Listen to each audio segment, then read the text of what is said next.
चलिए फिनिश्ड आपका कॉन्सेप्ट। ठीक है, मेरी वसीयत पे ऑटोग्राफ लेने आया। ये आपकी वसीयत नहीं, ये मेरा फ्रस्ट्रेशन है। ये आप ही का कॉन्सेप्ट है जिसे आपने मुझ पे स्क्रिप्ट लिखवाया। बहुत पुराना है यार। पुराना कहाँ है? नहीं, सफेद है, कड़क है। अरे मैं पेपर के नहीं, आपके कॉन्सेप्ट की बात कर रहा हूँ। कॉन्सेप्ट बहुत पुराना है। पुराना क्या है? कुछ भी नहीं है। कितने सालों से यही चलता आ रहा है। अरे हीरोइन भाग के गले मिलते तो मिलने दे, गाने बजते तो बजने दे। आजकल तो सेंसर की प्रॉब्लम भी नहीं है। देखिए मैं क्या बोल रहा हूँ सर, हम कुछ हटके ट्राई नहीं कर सकते हैं? कुछ अलग, कुछ नया। हटके क्या है? कुछ भी नहीं है। देख, मैं तुझे फिल्म बनाने का फॉर्मूला समझा था। यहां से हम लोग ने हॉलीवुड का रोमांस ली, अब वहां से जापानीज फिल्म की हम लोगों ने कहानी ली। अब परायों से इतना ले रहे हैं तो अपनों को छोड़ेंगे? कैसे छोड़ेंगे? पकने दे। अब मैं इसमें कॉमेडी डाल रहा हूं। ये कॉमेडी, ये कॉमेडी, ये कॉमेडी। एनीवे देखिए सर, मैं बहुत डिप्रेस्ड हूँ। मेरा अभी अभी ब्रेकअप हुआ है, मेरा दिल टूटा हुआ है। मैं आपकी कॉमेडी फिल्म नहीं लिख सकता हूँ। तो दिल टूटा है ना, पेन कहाँ टूटा है? मैं तुझे आइडिया देता हूँ।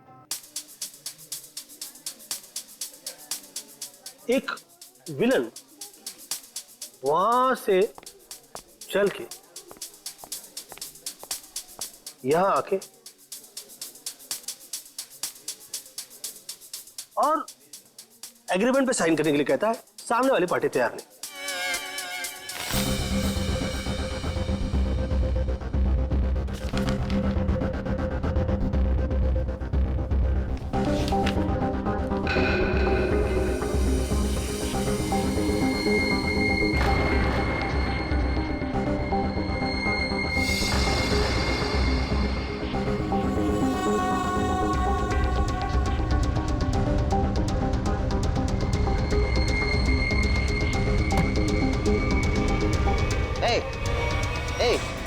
क्या डाला तुमने उसके ग्लास में? हाँ, क्या डाला ग्लास में? रुको।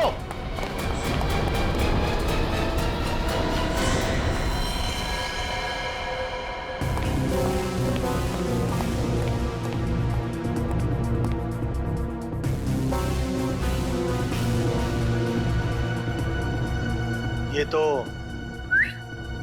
उस आदमी ने इसे मारा है। मैंने अपने आंखों से देखा। उसने इसके ग्लास में जहर डाला था। तो क्या करे? निकले? ऐसी सिचुएशन में सब एक ही काम करते हैं, सीआईडी को बुलाते हैं।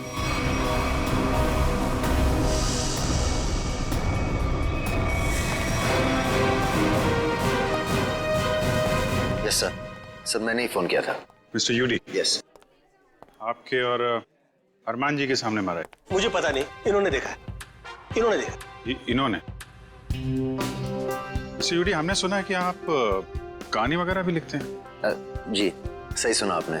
मैं कहानियां लिखता हूँ लेकिन आइडियाज ये देते हैं। ये वाला मिला नहीं था। क्या हुआ?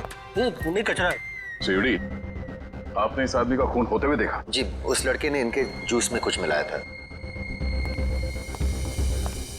ये लैपटॉप उसी का है, छोड़ के भाग गया। भागते चोर की लंगोटी छोड़ गया? मतलब चोर निकल लिया, लंगोटी छोड़ गया। इसमें तो कुछ भी नहीं, खाली। कमाल है, हिम्मत तो देखो उसकी। इतने लोगों के सामने जूस में जहर मिला के मार डाला इसे, और फिर यहाँ से भाग भी गया। सर मैंने उसे पकड़ने की कोशिश की लेकिन वो... अरे राइटर पेन पकड़ सकते हैं, मुजरिम नहीं। छोड़िए, हम लोग निकले। आप लोग जा सकते हैं, मगर जरूरत पड़ी तो आप दोनों को फिर मिलना पड़ेगा। मेरी तो नहीं पड़ेगी, शायद इनकी पड़ जाए। राइटर है, लिख के देगा। कर ली। सर, हम लोग यूडी जी का फोन नंबर और एड्रेस लेके आते हैं। अरमान जी, अरमान जी, हाँ, अरमान जी, आप तो रियल लाइफ में भी स्टार है। मैं आपका बहुत बड़ा दीवाना हूँ। वो तो आपकी एज से नजर आ रहा है। मैं बचपन से आपकी फिल्में देखते आ रहा हूँ। तो फिल्में डिस्कस कीजिए ना, एज क्यों डिस्कस करना है? कितने बढ़िया डांस करते हैं आप। Thank you so much. देखिए, यहाँ पे कोई मर गया है और आपको इनकी डांस की पड़ी हुई है। अरमान जी, ये कौन है? इन्होंने मेरी फिल्म लिखी है, ये यूडी है। ओह, फिल्म आपने लिखी है? जी। Very good very good. अरे फिल्मों में गाने वाने डाले हैं कि नहीं? Of course. मुझे बहुत सारे गाने चाहिए। सर का डांस हमें बहुत पसंद है सर। हाँ, अरमान जी, अगर आपको क्राइम फिल्म में किसी जांबाज पुलिस ऑफिसर की जरूरत पड़ेगी ना तो मुझे बुला लेना। मुझे अच्छा डांस करना भी आता है। दिखाओ दिखाओ। नहीं, जो देखा ना वो काफी है। हम निकले। अरे कहाँ जा रहे हैं आप? अरमान जी, वैसे आप यहाँ क्यों आए थे? हम लोग एक फिल्म हैप्पी एंडिंग के प्रमोशन के लिए आए थे जो कि 21 नवंबर को रिलीज हो रही है। सुपरहिट फिल्म है, कॉमेडी है, धमाल है, बेमिसाल है। अपने परिवार के साथ देखना जरूर। जरूर देखूंगा। मैं अपनी वाइफ को साथ में लेके जाऊंगा और स्क्रीन के सामने डांस भी करूंगा। आप सीआईडी है ना? हाँ, आपको कोई शक है क्या? नहीं, हमारी तरफ से आप सबको शुक्रिया। आपकी वजह से हम सब सेफ हैं। वो तो है। निकले। चले। अरे एक सेकंड जरा बताइए ना कि अगली बार आपसे कब मिलेंगे? 21 नवंबर को अपनी नजदीकी थिएटर में। आपका फोन नंबर और एड्रेस चाहिए था। This is my card. Best luck for your film. Thank you so much. Best luck sir. Thank you so much. कर लिए।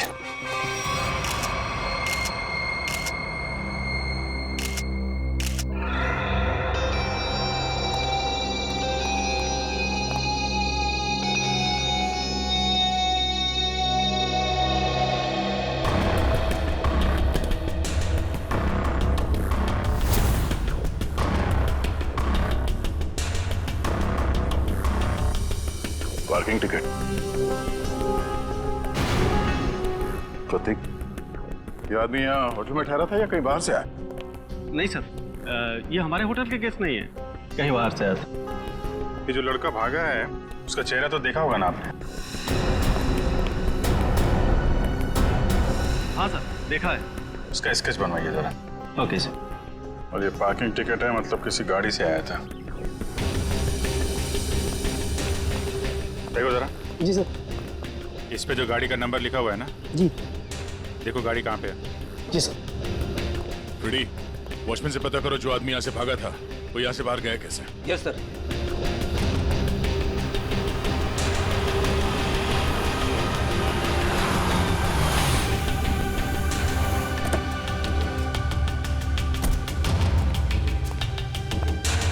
मिस्टर प्रतीक को तुम लाए थे? जी सर। कहाँ से आया था वो? होटल क्राउन रूट से। खार में है साहब। वो कहीं बाहर से आकर वहाँ रुके थे। सर, वॉचमैन ने बताया कि वो लड़का आया तो स्कूटर से था, मगर जाते समय बाउंड्री वॉल कूद के भाग गया।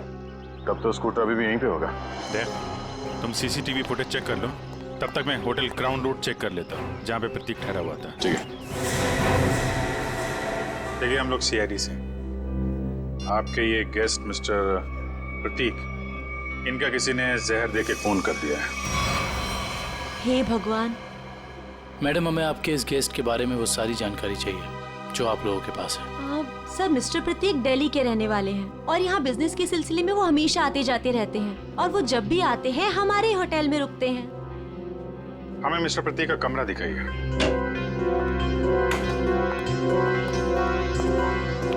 कमरा चेक कर लो जरा।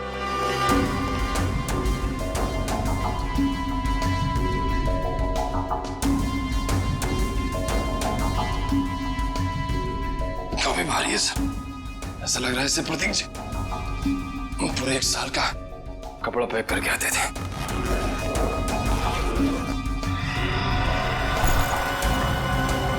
बैग तो खाली है।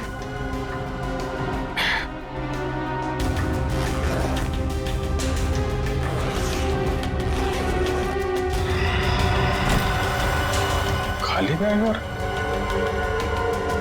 बैग तो भारी है।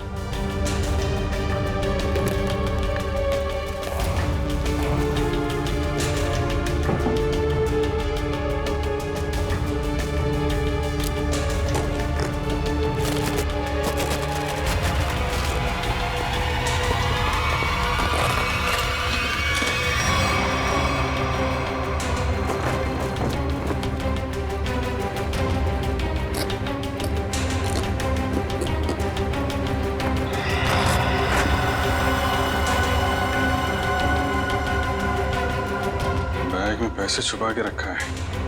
ये प्रतीक आदमी तो गड़बड़ है। कौन कौन आता था इससे मिलने के लिए? एक लड़की इनसे हमेशा मिलने के लिए आती थी और ये दोनों घंटों बैठकर बातें किया करते थे। प्रतीक जीतू से डांटा भी करते थे और वो लड़की कल भी इनसे मिलने के लिए आई थी। कौन है वो लड़की? सर, अवंतिका। अवंतिका?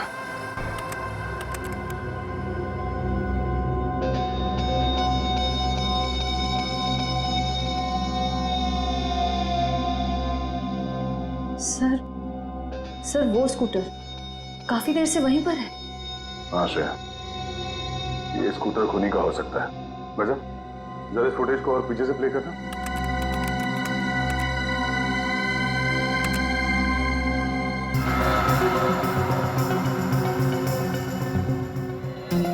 सर, यही वो आदमी। जरा पॉज करो।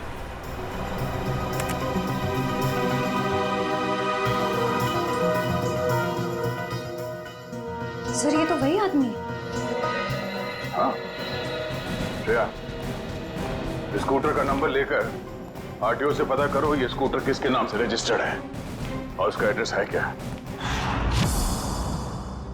तो आप दोनों साथ में रहते हो और वो यहाँ काम करता है? यस सर, यही काम करता है Ketan. Hello sir, welcome. Ma'am, हम लोग सीआईडी से और एक जांच के सिलसिले में यहाँ आए हैं। ये आदमी केतन यहाँ पे वेटर है ना? हाँ सर, ये तो केतन ही है। इस केतन ने एक आदमी को जहर देके मार डाला और अब फरार है। इसी की तलाश में हम लोग यहाँ पर आए हैं। लेकिन सर ये तो काम छोड़कर जा चुका है यहाँ से। पर केतन किसी का खून नहीं कर सकता। एक मिनट, वो कुछ दिन पहले काम छोड़ चुका है? हाँ मैम, ये एक दिन ड्यूटी के बीच में से ही चला गया था और फिर लौटकर आज तक नहीं आया। कहाँ चला गया वो? सर, एक लड़की थी, मतलब शायद है, उसके साथ गया था वो। कौन लड़की? सर, एक कस्टमर थी हमारी। करीब 1 महीने पहले से उसने हमारे कॉफी शॉप में आना शुरू किया था। वो रोज आती थी।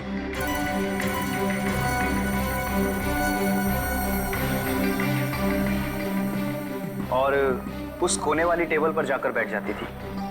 उस टेबल पर केतन सर्विस देता था।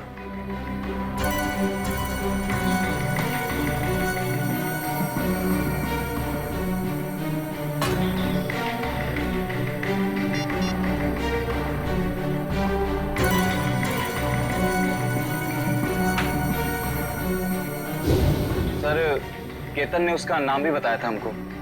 क्या नाम बताया था लड़की का? सर, अवंतिका। अवंतिका? श्रेया, यही नाम था ना उस लड़की का भी जो 1-2 दिन पहले प्रतीक से मिली थी? हाँ सर। फिर क्या हुआ? लेकिन अजीब बात यह थी कि वो लड़की एक दिन आदमी से मिलती थी और दूसरे दिन एक औरत से। दोनों से अलग अलग घंटों बातें करती थी, मगर कभी भी दोनों से एक साथ नहीं मिली वो। उन तीनों ने अचानक ही आना बंद कर दिया। अवंतिका की राह देखते देखते केतन निराश हो गया। किसी काम में उसका मन ही नहीं लगता। Ketan, what's wrong with you? तुम्हें हो क्या गया अचानक? तुम ना ही तो पहले की तरह सर्विस देते हो और ना ही ऑर्डर ठीक से लेते हो। और तो और तुम उस टेबल पर लोगों को बैठने से मना क्यों करते हो? Sorry ma'am. देखो, सॉरी वॉरी यहाँ नहीं चलेगा। तुम्हें काम करना है तो ठीक से करो, वरना छुट्टी लो।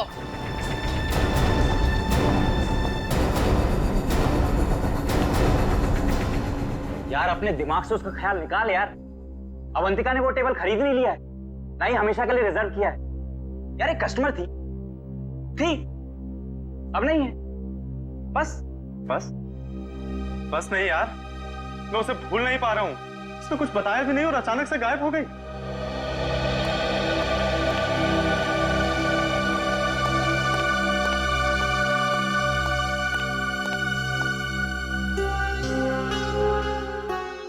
और सर, तभी कैफे के बाहर कोई आया और केतन उसे देख के तुरंत बाहर चला गया। क्या हालत क्या बना रखी है तुमने?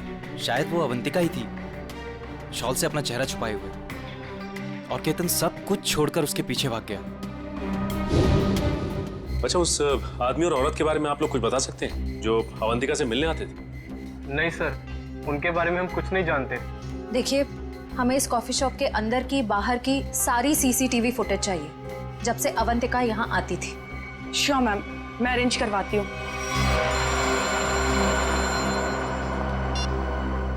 और डॉक्टर साहब, क्या बात कर रहे हैं सर आप? पर ऐसे कैसे हो सकता है? ठीक है सर, मैं एसीपी साहब से बात करता हूं।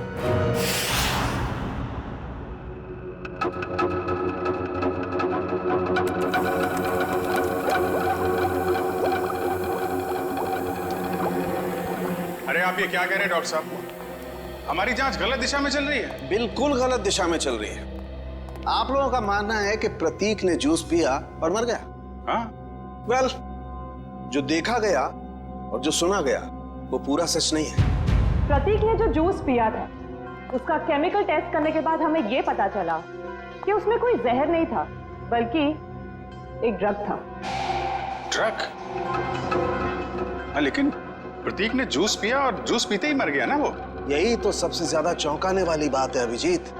इस ड्रग की वजह से किसी इंसान को कुछ वक्त के लिए पैरालिसिस तो हो सकता है, उसे लकवा तो मार सकता है, लेकिन कोई मर नहीं सकता है। तो फिर इसकी मौत हुई कैसे? अभिजीत, प्रतीक का खून प्रतीक के खून नहीं किया है। लो, फिर शुरू हो गए पहली पे पहली। अरे साफ साफ बताइए ना सर। साफ साफ बताता हूं, आओ मेरे साथ, आओ।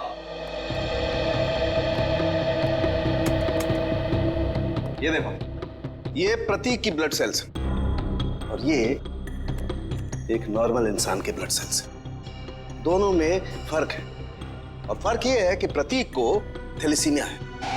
थैलेसीमिया जो हीमोग्लोबिन की गड़बड़ी से होता है? बिल्कुल अभिजीत। और ऐसे रोगियों को जिंदगी भर किसी स्वस्थ इंसान की खून की जरूरत पड़ती है और हाल ही में किए गए ऐसे ही किसी ब्लड ट्रांसफ्यूजन ने प्रतीक की जान दी। ओह, तो मतलब हाल ही में जो प्रतीक को खून दिया गया था उस खून में गड़बड़ी थी।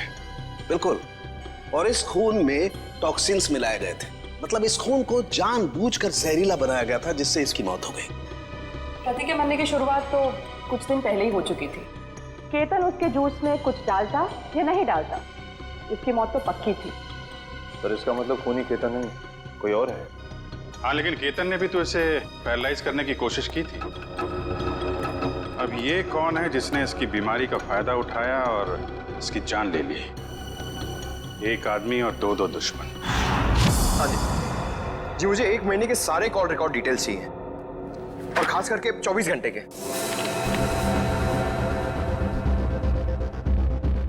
केतन का फोन आखिरी बार जामवार में ट्रेस हुआ था सर। जामवार? तो ये केतन मुंबई से बाहर निकल चुका है? हाँ सर, और सर उसके कॉल रिकॉर्ड्स। सर ये देखिए, सबसे पहले उसने अपने कॉफी शॉप वाले दोस्त ऋषभ को फोन किया, उसके बाद अवंतिका को, मगर अवंतिका का फोन ऑफ आ रहा था। और फिर सर उसने महाराष्ट्र के जामवार में किसी मनन को फोन किया। मनन? अभिजीत, मतलब इस केतन को जामवार से उठाना पड़ेगा, वही बताएगा अवंतिका कहाँ छुप कर बैठी है। और फिर ये भी पता लगाना चाहिए इन दोनों का क्या संबंध है उस कॉफी शॉप वाले औरत और आदमी के साथ। सर, अवंतिका का तो पता नहीं, लेकिन हम उस आदमी और उस औरत तक पहुंच सकते हैं जिनसे वो कॉफी शॉप में अलग अलग मिलती थी। ये देखिए सर।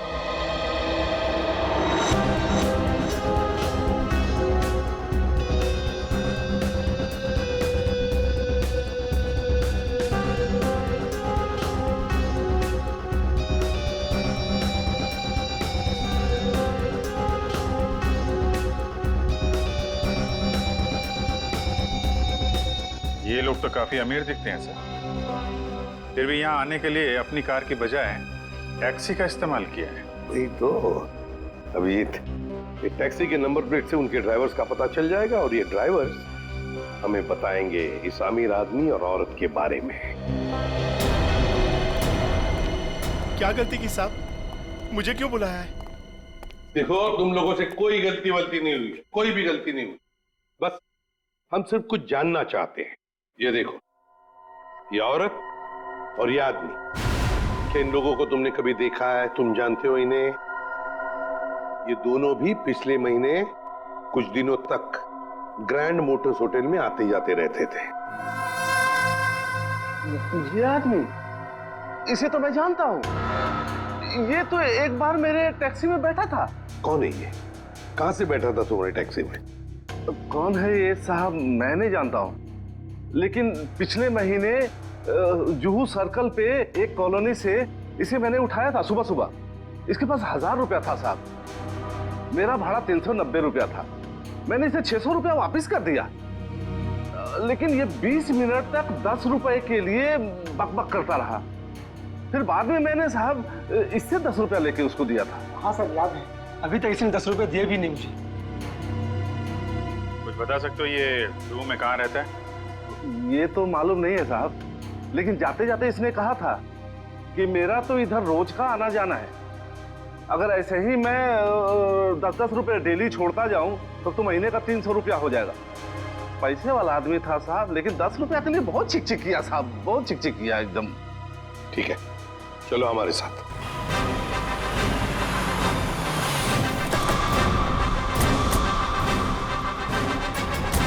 कहाँ पे?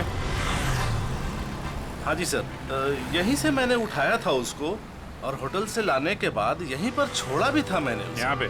जी। यहीं आसपास कहीं रहता होगा। आसपास चेक करो, पूछो लोगों से।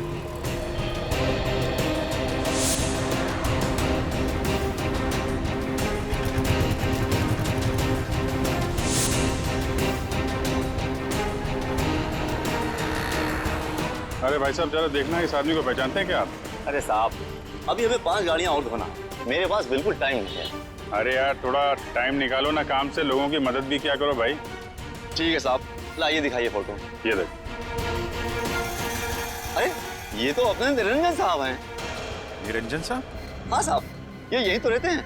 वो सामने वाले दूसरे बंगले में, बंगला नंबर 707। और हाँ साहब, इनकी तीनों गाड़ियां रोजाना मैं ही धोता हूँ। अच्छा, थैंक यू वेरी मच। 707 ना? जी हाँ, 707। Thank you. मेरे पति देव मुझे बीच मानस्तान में छोड़ के चले गए। आखिरी बार भी उनको देखना मेरे नसीब में नहीं रहा। श्रुति जी, आपके साथ जो कुछ भी हुआ बहुत बुरा हुआ, इस बात का दुख है हमें, लेकिन आपसे कुछ जानकारी चाहिए थी। जी पूछिए। प्रीति जी, हमें आपके पति के सूटकेस में छुपा कर रखे गए 15 लाख रुपए मिले हैं। आपको कुछ पता है इन पैसों के बारे में? उन्होंने ये पैसे क्यों छुपा के रखे? मुझे कुछ नहीं पता। ठीक है, कोई बात नहीं, हम पता लगा लेंगे। क्या हम उनका कमरा देख सकते हैं? जी उधर। अच्छा। श्रुति जी, आप इन दोनों में से किसी को पहचानती हैं? जी नहीं।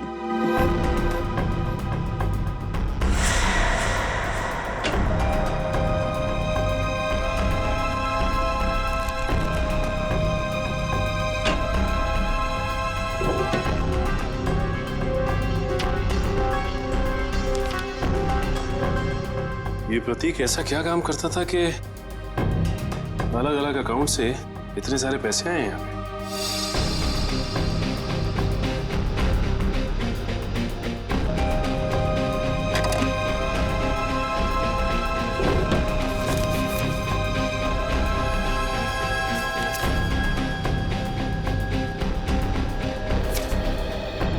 सीडी?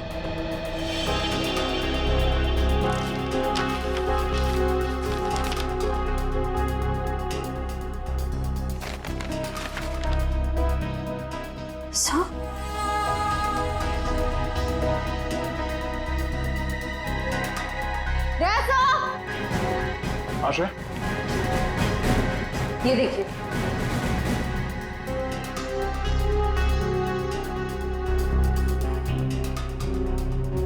बच्चों की तस्वीरें, पैसों के आंकड़े। प्रतीक करता क्या था? सचिन, एक काम करो, ये सब मुंबई भेज दो ब्यूरो में। श्रुति जी, आपसे एक और सवाल करनी थी। क्या आपको ये बात मालूम थी कि आपके पति को थैलेसीमिया नाम की बीमारी थी? जी हाँ। और इस बीमारी के पेशेंट को कुछ दिनों में अपना खून बदलना पड़ता है। तो आखिरी बार आपके पति ने कौन से हॉस्पिटल में अपना खून बदला था? यही दिल्ली में सिटी हॉस्पिटल। ओह, सिटी हॉस्पिटल।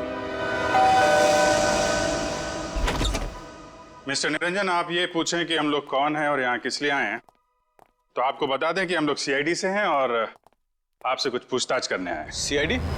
लेकिन मुझसे क्या जानना है आपको? कौन है निरंजन?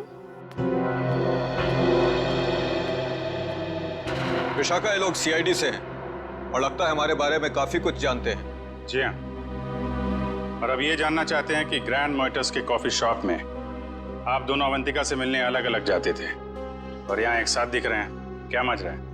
माफ कीजिएगा सर, लेकिन हम बाहर किसी से अलग अलग मिल लिए तो उसमें ऐसा कौन सा पहाड़ टूट गया कि सीआईडी हमारे घर तक पहुंच गई? किसी से नहीं, अवंतिका से। हमें शक है कि दिल्ली के एक बिजनेसमैन मिस्टर प्रतीक के खून में उसका हाथ है। नहीं नहीं, अवंतिका कभी ऐसा नहीं कर सकती। बहुत विश्वास है आपको अवंतिका पे? आखिर वो हमारी बेटी है। आप दोनों पति पत्नी हैं? जी, वो दरअसल मेरी और निरंजन की अनबन होने के बाद हम दोनों अलग रहने लगे थे, तो अवंतिका हमें साथ लाने के लिए ही कॉफी शॉप में लेके आती थी। अभी कहाँ है अवंतिका? जी, वो घर पर ही है, लेकिन आप लोगों की कुछ मदद नहीं कर सकती। हमें अवंतिका से मिलना है। आइए।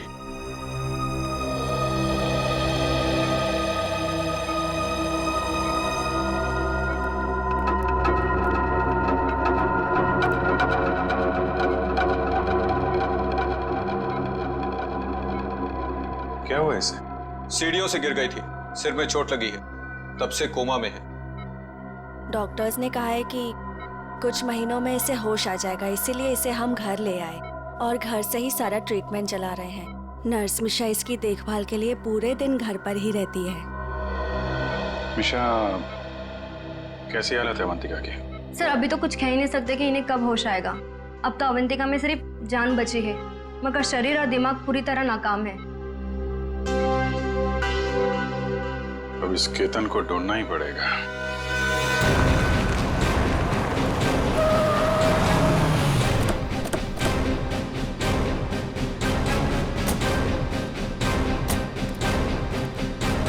सुनिए जी, ये मनन कहाँ पे? वो वहां पे।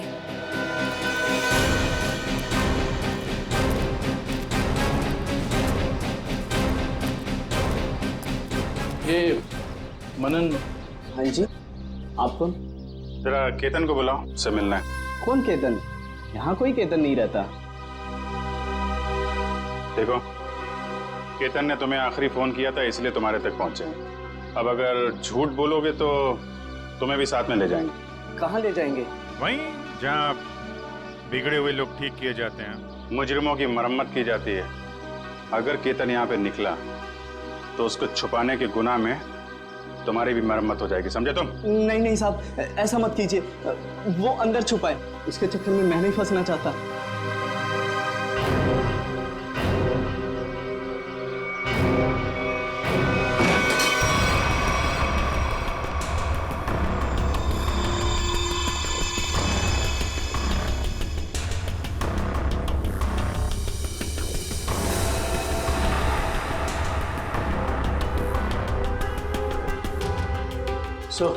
यहाँ तो सब बंद है, यहाँ से भागना तो नामुमकिन है।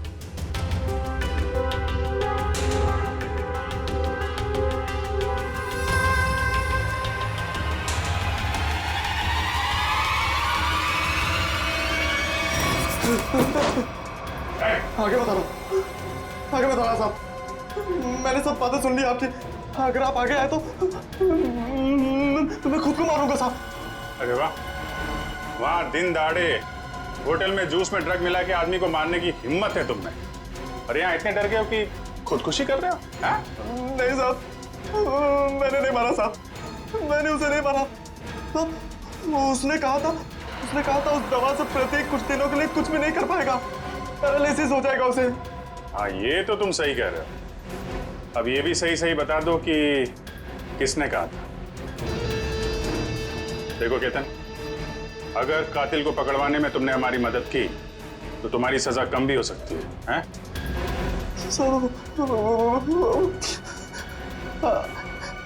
अवंतिका ने कहा था सर।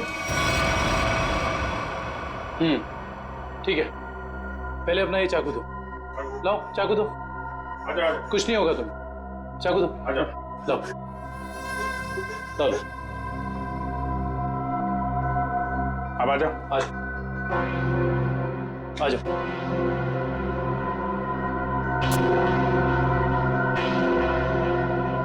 तो अवंतिका ने कहा और तुमने कर दिया। एक लड़की के प्यार में इतने अंधे हो गए थे। सब अवंतिका को बहुत बुरी तरह मारा था प्रतीक ने। मुझसे उसका दुख देखा नहीं गया, इसलिए उसकी मदद करने का फैसला कर लिया साहब, और नौकरी की परवाह किए बिना उसके साथ निकल गया साहब। देखो केतन, मुझे पता है कि तुम मुझे बहुत पसंद करते हो, पर इस वक्त मैं बहुत अकेले हूँ और सिर्फ तुम ही मेरी मदद कर सकते हो। प्लीज मना मत करना। प्लीज आप रोइए मत, मुझे बताइए क्या कर सकता हूँ मैं आपके लिए। एक आदमी है प्रतीक, मुझे उसके चंगुल से बचा लो, वरना तुम इस अवंतिका को हमेशा के लिए खो दोगे। मैं आपको कुछ नहीं होने दूंगा। ये रहे मेरे पापा के जायदाद के कागजात, इसे प्रतीक को दे देना, और इसे भी। जब प्रतीक जूस पीते नीचे गिर पड़ा तो मुझे लगा अवंतिका ने मेरे हाथों से जहर दिलवाकर मरवा दिया साहब। मैं डर गया साहब, मैं डर के वहां से भाग गया साहब। उसके बाद अवंतिका ने कभी मेरा फोन नहीं उठाया साहब, नहीं मुझे कभी फोन किया। अवंतिका ने धोखा दिया साहब मुझे।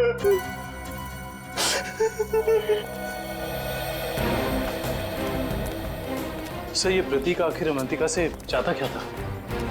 ये तो तय है कि दोनों के संबंध ठीक नहीं थे, लेकिन असली कहानी क्या है ये तो अवंतिका के होश में आने के बाद ही पता चलेगा।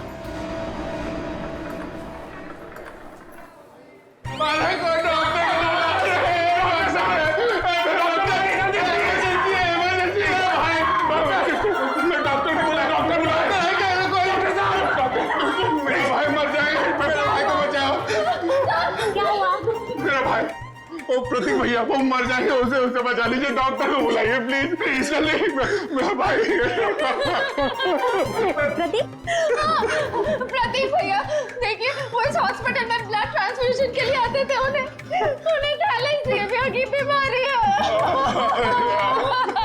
हाँ प्रतीक कैसे है वो? अब तक तो बिल्कुल ठीक थे, अचानक चक्कर आ रहा है उनको, और पता नहीं कुछ और क्या हो रहा भैया, सांस लेने में तकलीफ हो रही है। प्लीज डॉक्टर बुलाइए ना, उसी डॉक्टर को जिसने इलाज किया उसका। अच्छा रुकिए, मैं बुलाती हूँ। Please doctor.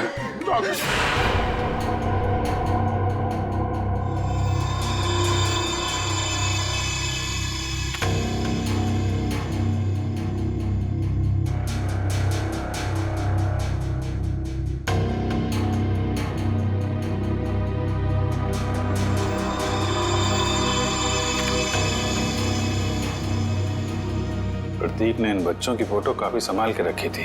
सर, प्रतीक ने ऐसा किया क्यों होगा? कुछ तो खास है इन बच्चों में, वरना इतने सारे बच्चों की फोटो हैं छुपा के नहीं रखता वो। सर वो पेशेंट प्रतीक, उसके रिश्तेदार आए हैं, उसकी तबीयत खराब है, वो आपसे फिर से इलाज कराना चाहते हैं। सर, इन सारे बच्चों के बारे में बहुत ही खास बात पता चली है। वो क्या? सर, ये सारे बच्चे 1997 और 2001 के बीच गायब हो गए थे।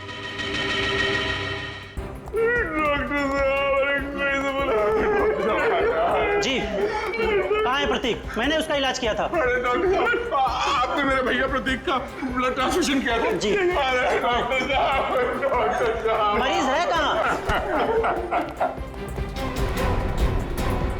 तो तूने मारा प्रतीक को? हाँ?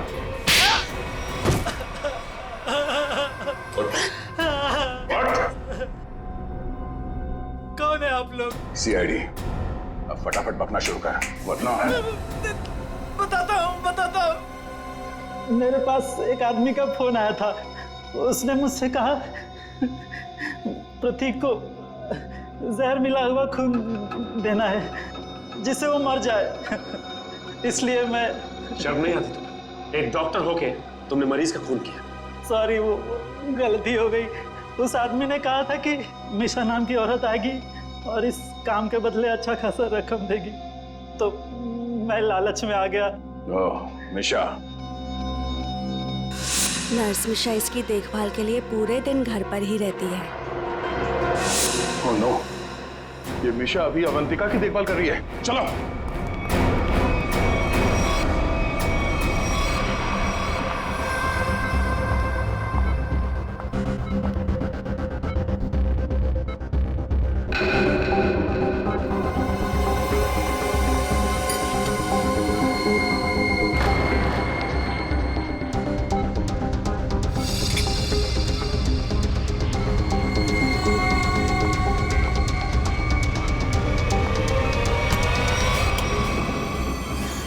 तो ये है तुम्हारा असली रूप। एक ऐसी लड़की को मारना चाहती हो जो बेचारी कोमा में है।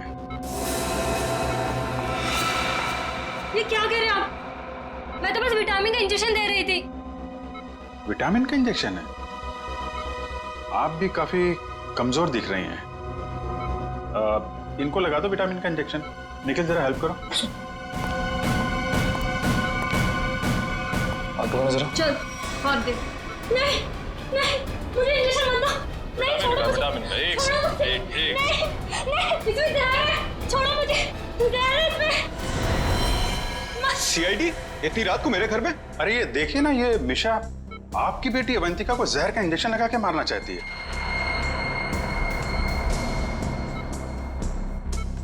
आपकी बेटी अवंतिका, आपकी बेटी? सही कह रहा हूं ना मैं?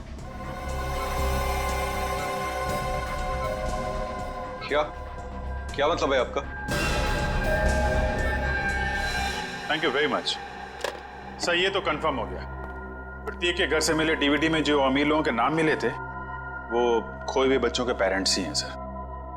और ये जो नाम के आगे करोड़ों के आंकड़े लिखे हैं ये उनकी संपत्ति के डिटेल्स हैं। तो फिर अभिजीत, ये प्रतीक इस लिस्ट को लेकर क्या कर रहा है? पूरी काम करो, पेरेंट्स की लिस्ट में से किसी भी एक पेरेंट को फोन लगा अभी। सर।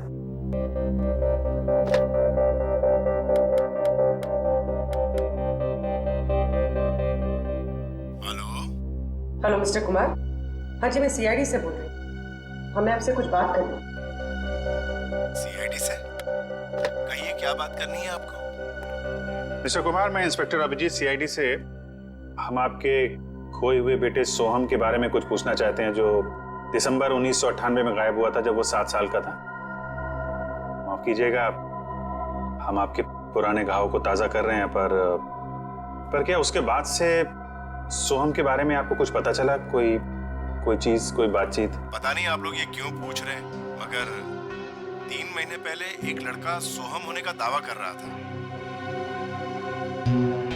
पर वो जालसाज निकला। मेरे 6 करोड़ लेके भाग गया। My God. मिस्टर कुमार, आप परेशान मत होइए, हम इसकी जांच करेंगे और आपसे जल्दी कांटेक्ट करेंगे। ठीक है। Thank you very much. Thank you. Sir, कहीं अवंतिका भी ऐसे कैरेक्टर तो नहीं? हो सकता है। हमें सब कुछ पता चल चुका है निरंजन जी। जिन अमीर परिवारों के बच्चे बचपन में खो जाते थे, ये प्रतीक अपने आदमी वहां बेचता था, उनके खोए हुए बच्चे बना के, ताकि पैसे कमा सके। उसके घर से हमें आपका नाम मिला है। आपकी बेटी अवंतिका 9 साल की उम्र में खो गई थी, उसके बाद कभी नहीं मिली। ठीक कह रहा हूं मैं? हाँ, मुझे शुरू से मालूम था कि ये लड़की मेरी अवंतिका नहीं बल्कि रीता है, लेकिन इसे झुटलाने का कोई सबूत नहीं मिल रहा था मुझे। एक दिन मैंने इसका पीछा किया। जब सच्चाई सामने आई तो मेरे पैरों तले से जमीन खिसक गई।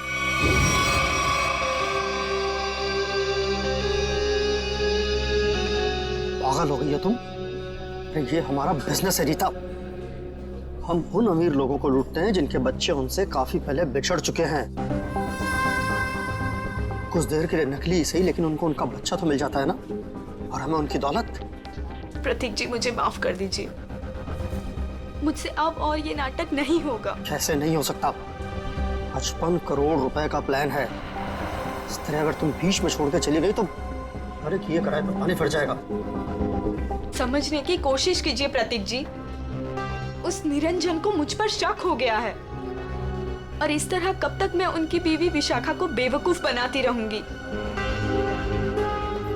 अगर उस निरंजन ने डीएनए टेस्ट करवा दिया तो मैं तो सीधा जेल में चली जाऊंगी। कुछ नहीं होगा, तुम बस निरंजन से पैसे निकलवाना शुरू तो करो। जैसे ही तुम सारे पैसे मेरे हवाले कर दोगी वैसे ही मैं तुम्हें आजाद कर दूंगा। प्रतीक जी मैं फंस जाऊंगी। मेरे अगले ट्रिप तक अगर तुमने मुझे 15 लाख रुपए निरंजन से लाकर नहीं दिए ना, तो इस बार भी तुम मेरे हाथों बहुत बुरी तरह मार खाओगे, समझे तुम? मेरी भावनाओं के साथ खिलवाड़ किया था प्रतीक और इस रीता ने। मुझे लूट कर बर्बाद करना चाहते थे। मैंने इस ईशा की मदद से दिल्ली के उस डॉक्टर को खरीदा और प्रतीक को जहरीला खून चढ़वा दिया, और इस अवंतिका को खुद सीढ़ियों से धक्का दिया। वो मरी तो नहीं, लेकिन कोमा में चली गई। आपके साथ जो हुआ बहुत बुरा हुआ, लेकिन आप कानून की मदद लेने के बजाय खुद मुजरिम बन गए।